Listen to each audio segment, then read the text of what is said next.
ninayo furaha kubwa sana na moyo wangu umejaa furaha na shangwe kwa uteuzi wako. Na sasa privilege yangu inakwisha.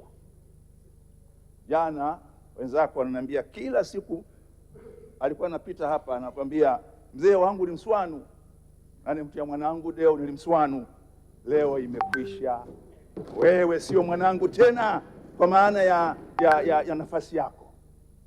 Wewe sasa ni makamu wa rais wa Jamhuri ya Muungano wa Tanzania, mwenye kimo kikubwa kuliko changu, mwenye kimo kikubwa kuliko changu. Na mimi kwako sasa kimo changu ni kidogo, ni waziri katika serikali ninayetumika kwa ridhaa ya rais. Kwa hiyo kuanzia leo ile lugha yangu ya zamani, mwanangu tushirikiane, imekwisha.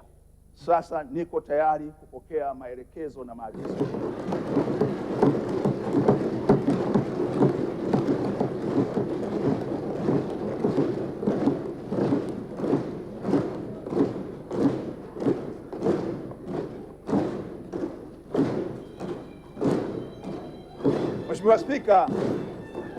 Mheshimiwa Spika, mimi na mke wangu Amina, Dr. Amina Deo tulikuwa tunamuita mwenetu.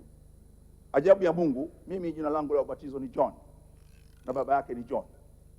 Mimi mke wangu ni Amina na mama yake ni Amina. Kwa kwetu alikuwa ni mtoto, lakini kama nilivyosema leo, wewe sasa ni makamu wa rais ya Jamhuri ya Muungano wa Tanzania. Na kwa mila zetu, mtoto anapopata ngazi hiyo anaanza kuwa baba yako, sio kwa maana ya kukuzaa, lakini baba yako kwa sababu amekuheshimisha.